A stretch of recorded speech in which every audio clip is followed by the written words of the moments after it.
성도 여러분 안녕하세요. 오랜만에 무엇이든 물어보세요. 방송으로 여러분을 찾아뵙습니다. 오늘도 우리 하나님께서 저희와 함께 하셔서 저희가 꼭 깨닫기를 원하는 우리의 그 궁금증을 우리 하나님께서 성령을 통해서 해소해 주시고 우리 주님께 또 한 발짝 더 나아가는 그런 귀한 시간이 되기를 주님의 이름으로 축원합니다. 함께 기도하시고 오늘 시간 시작하도록 하겠습니다. 기도하겠습니다. 우리를 사랑하시는 거룩하신 하나님, 오늘도 저희에게 변함없이 귀한 시간을 주시고 또 우리 성도님 중에 한 분께서 해주신 질문에 대한 답을 저희가 찾음으로 우리 모두가 다 함께 유익을 얻는 귀한 시간을 갖게 하시니 감사합니다. 마칠 때까지 오직 우리 주님께서 저희와 함께 해주시기를 우리 주님 예수님의 이름으로 기도드리옵나이다. 아멘. 오늘 저희가 함께 나눌 질문은요, 저희 교회 성도님 중에 한 분께서 이렇게 주신 질문입니다. 질문은 이것입니다. 마지막 때에 중보자 없이 선다는 것은 무슨 뜻인가요? 사실 저희 재림교회를 출석하다 보면 이러한 이야기를 들을 때가 있습니다. 우리가 이제 마지막 때 예수님 재림하시기 전에 환란의 때에 중보자 없이 서야 한다라는 그런 말씀이 있다고 하는데 그것이 무슨 뜻인가요? 라고 사실은 질문을 하시는 분이 한 분이 아니고 여러분들이 계십니다. 이 말씀은 어떤 말씀에 근거하신 것이고 이런 질문은 어떻게 해서 나오는 것인가 하는 것을 함께 살펴보도록 하겠습니다. 일단 성경에서는 우리를 위해서 중보하시는 하나님 아버지와 우리 사이에서 중보하시는 중보자가 계신다고 성경은 저희에게 기록하고 있습니다. 디모데전서 2장 5절 말씀인데요. 읽어보도록 하겠습니다. 하나님은 한 분이시요 또 하나님과 사람 사이의 중보자도 한 분이시니 곧 사람이신 그리스도 예수라. 이 말씀에 따르면 우리 하나님 아버지와 우리 사이의 중보자, 이 죄인들이, 저희와 같은 죄인들이 기도할 때 또 회개할 때에 또 저희의 죄를 고백할 때에 우리들을 대신해서 이 죄된 인간들의 기도가 하나님께 상달되고 또 그리고 죄의 문제가 온전히 도말되도록 하시기 위하여 우리 예수님께서는 중간에서 중보자의 역할을 하시게 됩니다. 사실 이것은 우리에게 굉장히 기쁜 소식이죠. 우리 홀로 서는 것이 아니라 우리의 모든 구원이 예수 그리스도께 의존되어 있다고 하는 사실은 저에게 사실은 기쁨이고 또 좋은 소식, 복음이기도 합니다. 그런데 성경을 잘 설명하고 있는 또 특별히 이 마지막 때에 관하여 설명하고 있는 엘렌 G 화이트 여사께서 쓰신 각 시대의 대쟁투 425페이지에는 이런 글이 있습니다. 세상에 살아있는 사람들은 거룩하신 하나님 앞에서 중보자 없이 서게 될 것이다. 사실 이 말은 조금 저희 마음에 조금이 아니죠. 꽤 큰 두려움을 줍니다. 우리의 도움이신 예수 그리스도, 우리를 위하여 십자가에 달리신 예수 그리스도, 그리고 우리를 위하여 중보하시는 예수 그리스도 없이 나 혼자 서야 하는 것인가? 그러면 마지막 때는 정말로 주님께서 우리를 버리시는 것인가? 나를 도우실 분이 안 계시는 것인가? 이런 생각이 우리 마음에 들 수 있습니다. 이것은 어쩌면 너무나 당연한 것이죠. 왜냐하면 우리의 구원이 전적으로 예수 그리스도께 달려있기 때문입니다. 그래서 에베소서 2장 5절부터 9절에는 이렇게 기록하고 있죠. 허물로 죽은 우리를 그리스도와 함께 살리셨고 너희는 은혜로 구원을 받은 것이라. 또 함께 일으키사 그리스도 예수 안에서 함께 하늘에 앉히시니 이는 그리스도 예수 안에서 우리에게 자비하심으로써 그 은혜의 지극히 풍성함을 오는 세대, 넘기겠습니다. 오는 여러 세대에 나타내려 하심이라. 너희는 그 은혜에 의하여 믿음으로 말미암아 구원을 받았으니 이것은 너희에게서 난 것이 아니요 하나님의 선물이라. 행위에서 난 것이 아니니 이는 누구든지 자랑하지 못하게 함이라. 그래서 이 말씀에 따르면 조금 앞으로 다시 한번 넘겨보면요. 허물로 죽은 우리를 그리스도와 함께 살리셨고 6절에서는 그리스도 예수 안에서 함께 하늘에 앉히사. 또 7절에 보시면 이는 그리스도 예수 안에서 우리에게 자비하심으로써. 또 8절에는 이것은 나에게서 난 것이 아니요 하나님의 선물이라. 8절 앞쪽에 보시면 그 은혜에 의하여, 그러니까 예수 그리스도의 은혜에 의하여 우리가 믿음으로 말미암아 구원을 받았다고 그렇게 기록을 하고 있습니다. 이 말씀 하나에서만 보아도 온전히 예수 그리스도의 은혜, 예수 그리스도께서 우리를 살리시고 예수 그리스도와 함께 하늘에 앉히심을 받고 예수 그리스도 안에서 자비함을 얻고 예수 그리스도 안에서 하나님의 선물 구원을 얻고 예수 그리스도의 은혜에 의하여 믿음으로 말미암아 구원을 얻는다고 하셨기 때문에 저희가 예수 그리스도 없이 살아가야 하는 때가 있을 것인가 하는 것은 저희들에게 꽤 좀 충격일 수도 있습니다. 과연 이것이 무슨 뜻일까요? 특별히 마태복음 28장에 이런 말씀이 있죠. 내가 너희에게 분부한 모든 것을 가르쳐 지키게 하라. 볼지어다 내가 세상 끝날까지 너희와 항상 함께 있으리라 하시니라. 이 말씀에 따르면 예수님께서는 저희들과 세상 끝날까지 함께 하시겠다고 약속을 하셨는데 결정적인 순간, 맨 마지막 때에 우리 주님께서는 우리와 함께하지 않으신다는 뜻인가? 참 이것이 저희들에게는 조금 의문을 갖게 하는 그런 표현입니다. 각세대쟁투는 정말 이 마지막 때에 관하여 성경 말씀을 통하여 또 영감을 통하여 우리들에게 너무나 아름다운 진리를 가르쳐주고 있습니다만 이 말씀은 저희가 조금 혼란스럽게 하는 경향이 없지 않습니다. 그러나 여기에는 깊은 의미가 있는 것이죠. 일단 그러면 우리는 이 중보자 없이 선다는 이 표현을 보게 되었는데 중보자 없이 선다는 것은 무슨 뜻일까요? 아니, 먼저 언제 우리가 이 중보자 없이 서게 된다고 대쟁투는 기록하고 있을까요? 여기 613페이지와 614페이지에 보시면은 이런 말씀이 있습니다. 마지막 시험이 이미 세상에 주어졌고 하나님의 계명에 충성한 것이 입증된 사람들은 모두 살아계신 하나님의 인을 받았다. 그때에 예수님께서는 하늘 성소에서 당신의 중보 사업을 그치신다. 그러니까 예수님께서 중보 사업을 그치시고 더 이상 우리의 중보자로서의 역할을 하지 않게 되는 때는 언젠가 하면 하나님께 충성하는 것이 입증된 사람들이 하나님의 인을 받은 후라고 하는 사실을 알게 됩니다. 그러니까 중보 사업을 그치고 나서 그 다음에 이제 그 425페이지 다른 페이지에 이런 말씀도 있습니다. 하늘 성소에서 그리스도의 중보 사업이 그치게 될 때, 자 그러니까 조금 정리를 하면 하나님께서 충성스러운 하나님의 백성들의 이마에 인을 쳐서 하나님의 백성들이 이미 결정이 되고 구별이 되고 인침을 받은 다음에 하늘 성소에서의 중보 사업이 그치고 그리고 하늘 성소에서 그리스도의 중보 사업이 그치게 될 때 세상에 살아있는 사람들은 거룩하신 하나님 앞에서 중보자 없이 서게 될 것이다. 그러니까 이 말씀에 따르면 중보자 없이 서게 되는 때는 이미 그 사람의 운명이 결정된 때라는 것을 알 수 있습니다. 특별히 또 613페이지, 614페이지 쪽에 보시면 더 이것이 분명해지는데요. 이렇게 되어 있습니다.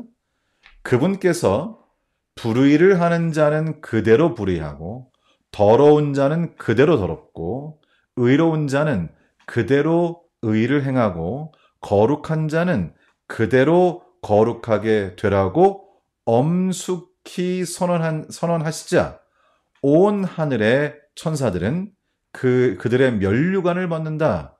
생사간의 모든 사람의 운명이 결정된다. 이것은 지금 중보자 없이 서게 되는 바로 그때, 바로 지금 제가 읽은 의로운 자는 그대로 의롭고 거룩한 자는 그대로 거룩하게 되는 모든 운명이 결정되는 것이 선언이 되고 모든 사람의 운명이 결정되고 그리고 주님께서는 이제 중보의 사역을 마치게 되시는 것입니다.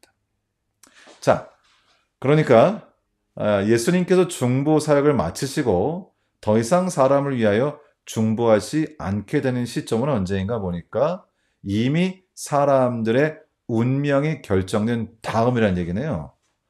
그러니까 이미 그때는 돌이킬 수 없는 때라는 사실을 알 수가 있습니다.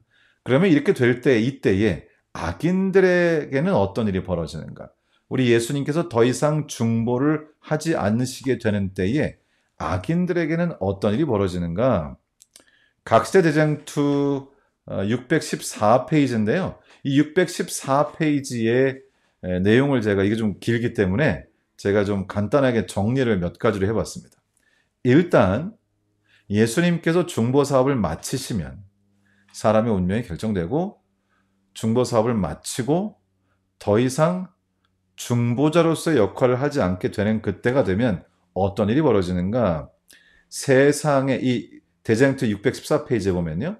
세상의 죄인들을 위한 예수 그리스도의 자비의 탄원은 더 이상 없게 됩니다. 악인들 중에 의인으로 회개하게 되는 일은 없다는 얘기죠.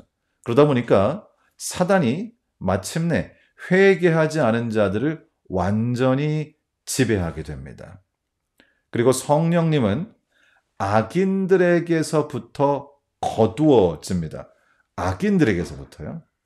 그리고 사람들은 사탄 마귀로부터 사탄 마귀의 공격으로부터 보호하시던 성령 하나님께서 떠나시니까 더 이상 보호되지 않게 되는 것이고요.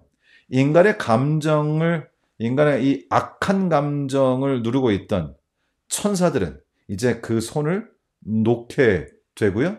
이 세상은 완전히 폐허로 접어드는 환난과 재앙의 때가 오게 된다는 것입니다. 이제 저의 관심사는 이렇게 중보자 없이 서게 된다는 것은 무슨 뜻이고 그때 이 하나님의 백성들에게는 어떤 일이 있을 것인가가 매우 중요하겠지요. 대쟁투 649페이지에 이 부분에 대한 설명을 우리 화인 여사께서 하십니다. 이렇게 말씀하세요. 세상에 내리는 그 재앙을 하나님의 백성들도 역시 목도해야만 합니다. 재앙, 환난, 그리고 그 악이 그 극치에 이르는 그 모습을 보면서 사실은 마음이 두려워지게 된다는 것이죠. 두려워질 수 있다는 것이죠. 그리고 사단의 최후의 이 발악으로 말미암아 모든 사단이 할 수 있는 환난이 그 극치에 이르게 됩니다. 이제 그것을 하나님의 백성들도 보게 되는 것이죠. 그런가 하면 하나님의 백성들은 야곱의 환난이라고 하는 기간을 지나게 되는데요. 그것은 정말 내가 예수 그리스도의 은혜로 구원받은 하나님의 백성으로서 예수 그리스도께서 재림하실 때 우리 주님께서 나를 데려가실 것인가, 악인이 받을 형벌을 받을 것인가 하는 것에 대해서 우리 주님께 간절히 매달리면서 온전히 예수 그리스도께서 입혀주신 그 의, 예수 그리스도의 공로, 오히려 예수 그리스도의 공로를 온전히 이해하면서 마치 야곱이 당신이 내게 축복하지 아니하면 가게 하지 아니하겠나이다라고 말했던 것처럼 중보자가 없는 이때에 중보자의 역할을 예수님께서 이제 그만하시게 된 이때에 오히려 하나님의 백성들은 예수 그리스도의 공로를 더욱 의지하게 된다는 것입니다. 그리고 예수 그리스도께서 중보사역을 마치시고 죄가 도말되었기 때문에, 죄의 문제를 해결하셨기 때문에 더 이상 중보자가 필요 없는 상태가 되는 것이죠. 여기서 이제 궁금해지는 것이 있습니다. 그렇다면 중보자 없이 선다는 것은 하나님의 도움 없이 나 스스로 한 인간으로서 이 모든 것들을 이겨내고, 그리고 완전한 한 사람으로서 예수님의 의 없이 서야 한다는 뜻인가? 그것은 확실히 아닌 것 같습니다. 제가 좀 한 말씀 좀 읽어드리겠습니다. 대쟁투 621페이지에 이런 말씀이 있습니다. 각세 대쟁투 621페이지입니다. 제가 그냥 읽어드리겠습니다. 하나님께서는 위급한 때에 그들을 위로하고 보호하기 위하여 천사를 보내주실 것이다. 사단의 공격은 격렬하고 단호하며 그의 속임수는 무섭다. 그러나 여호와의 눈은 당신의 백성을 주목하시며 그분의 귀는 그들의 부르짖음을 듣고 계신다. 그들의 고난은 크고 풀무의 불꽃은 바야흐로 그들을 태워버릴 것처럼 보일 것이다.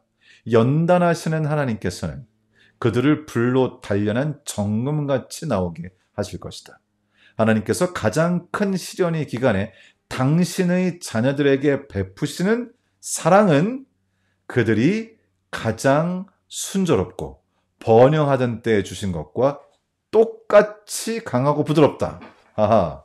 그러니까 예수 그리스도께서 중보사역을 마치셨기 때문에 운명이 결정되었고 죄는 도말되었고, 그래서 예수님께서 중보자로서 역할을 하실 필요가 없는 잠깐의 기간, 예수님이 중보사역을 마치시고 재림할 때까지의 그 잠깐의 기간 동안에 중보자 없이 서게 될 것인데, 그것은 예수님이 중보자의 역할을 마치셨다는 거지, 주님께서 우리를 도우시는 도움의 손길이 끊어진다는 것을 말하는 것은 확실히 아닙니다. 왜냐하면 오히려 여기 뭐라고 말씀하셨죠? 우리 주님께서는 오히려 우리에게 천사를 보내주실 것이며, 그리고 당신의 백성들을 주목하실 것이며, 당신의 백성들의 부르짖음에 귀를 기울이실 것이며, 또 우리 주님께서는 이 가장 큰 시련의 때에 가장 순조롭고 번영하던 때에 주시던 똑같이 강하고 부드러운 사랑을 우리들에게 주시겠다고 약속하셨습니다.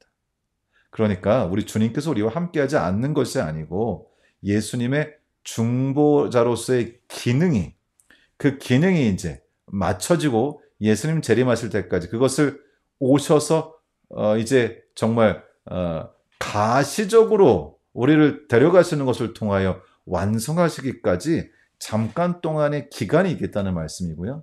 그 기간 동안은 중보자 없이 서야 하는 때일 것이고요. 그러나 천사를 보내시고, 그리고 주님께서 우리에게 주목하시고 우리의 기도를 들으시고 어느 때보다도 강하고 부드러운 사랑으로 우리를 돌보신다고 이 각세 대쟁투는 설명하고 있습니다. 제가 처음에 언급했던 성경 말씀 마태복음 28장 20절은 예수님께서 세상 끝날까지 우리와 함께 하시겠다고 했습니다. 읽어보겠습니다. 내가 너희에게 분부한 모든 것을 가르쳐 지키게 하라. 볼지어다 내가 세상 끝날까지 너희와 항상 함께 있으리라 하시니라. 예수님께서는 세상 끝날까지 우리와 함께 하십니다. 생각해보면 예수님은 부활하신 후에 40일이 지나서 하늘로 승천하셨습니다.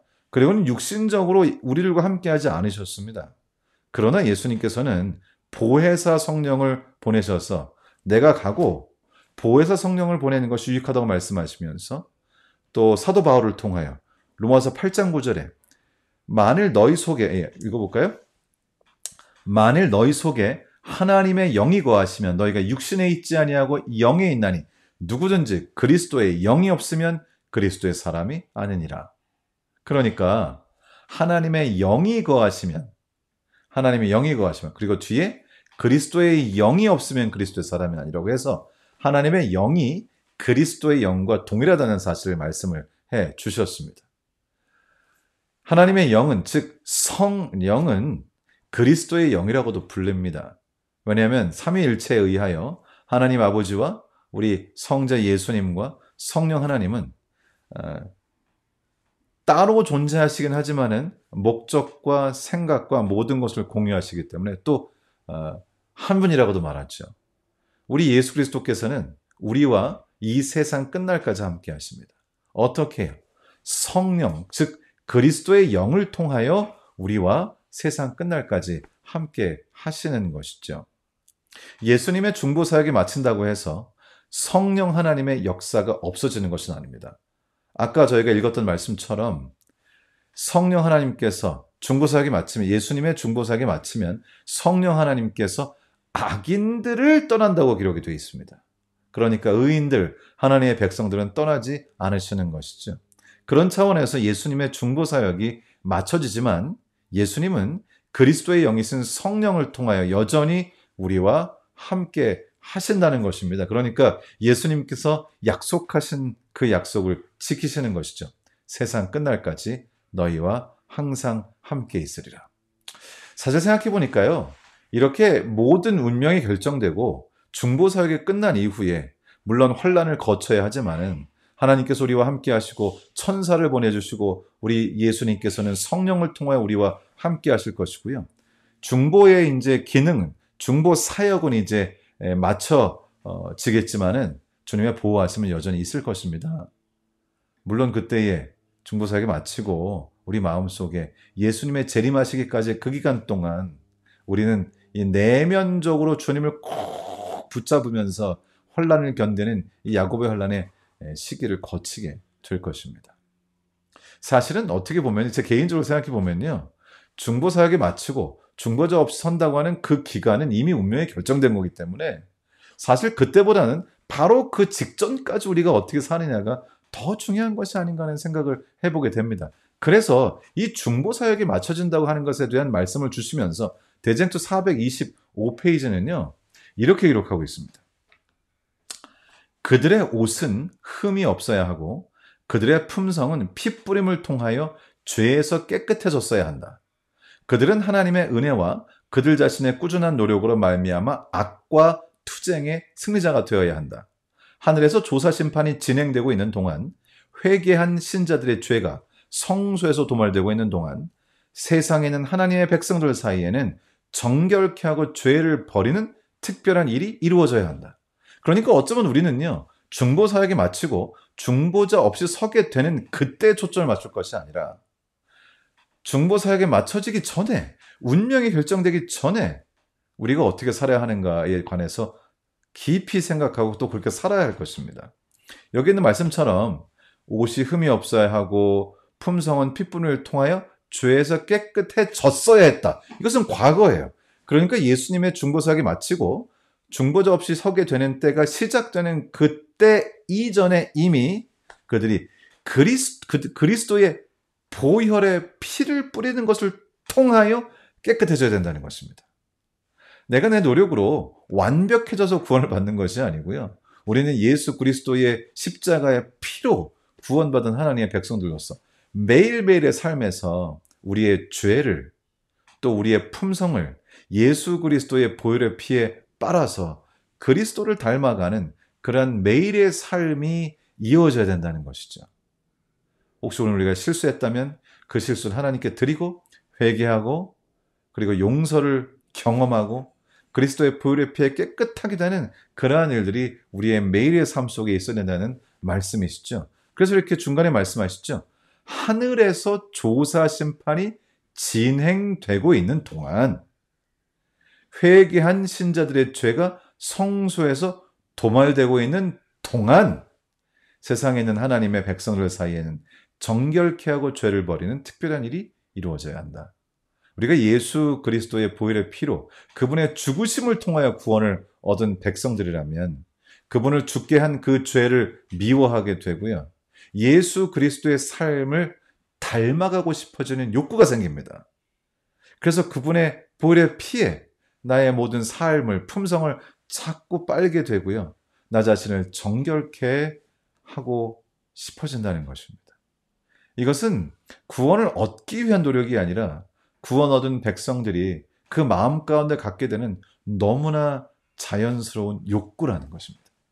우리 리버사이드 교회 성도님들께서 바로 지금 조사 심판이 진행되고 있는 동안, 우리의 죄가 도말되고 있는 동안 예수 그리스도의 발자취를 따르면서 정결한 삶으로 점점 변화해가는 그런 경험을 누린다면, 우리가 중보자 없이 서게 될 때 우리는 환난이 이르러 오고 또 세상에 보이는 모든 것들이 정말 상상할 수 없는 재난으로 이어질지라도 우리 마음으로 예수 그리스도를 붙잡고 야곱처럼 오직 주님만이 나를 축복할 수 있는 분이라는 사실을 깨달으면서 끝까지 예수님 재림하실 때까지 견디는 하나님의 백성의 그 부류에, 바로 그 무리에 속하게 될 것이라고 믿습니다. 오늘 제가 조금 어떻게 보면 약간 두서없이 좀 말씀드린 것 같기도 한데요. 오늘 드린 말씀이 중보자 없이 선다는 것에 관하여 조금이라도 이해하는 데 도움이 됐기를 우리 주님의 이름으로 축원합니다. 제가 잠깐 기도하고 마치도록 하겠습니다. 우리를 사랑하시는 거룩하신 하나님, 오늘 또 하나님의 말씀과 또 영감의 글들을 통해서 중보자 없이 선다는 것이 무엇인지, 또 그때 어떤 일들이 벌어지는 것인지 조금 깨닫게 되었습니다. 우리 예수 그리스도의 중보의 사역은 맞춰지지만은 우리를 돌보시는 주님의 손길이 끊어진다는 뜻이 아니라고 하는 사실을 볼 때 너무나 감사합니다. 사실은 이미 그때는 운명이 결정된 때이므로 어쩌면 그때 우리가 어떻게 하기를 지금부터 염려하기보다는 바로 지금, 중보사역이 이루어지고 있는 바로 지금, 우리를 향한 재림 전 심판이 이루어지고 있는 지금, 우리의 죄가 도말되고 있는 지금, 우리들이 우리 자신을 정결케 하고 받은 바 구원을 더욱 굳건히 하고, 그리고 예수 그리스도의 발자취를 따르면서 예수님을 개인의 구주로 받아들이고 정말 예수님처럼 살고 싶은 이 마음의 욕구들을 펼치면서 주님을 닮아가는 삶을 통해 그날을 위하여 준비되는 저희가 될 수 있도록 하나님 도와주시옵소서. 오늘 저희와 함께 해주심을 감사하며 우리 주님 예수님의 이름으로 기도드리옵나이다. 아멘. 감사합니다. 주님 안에 평안한 저녁 되시기를 바랍니다.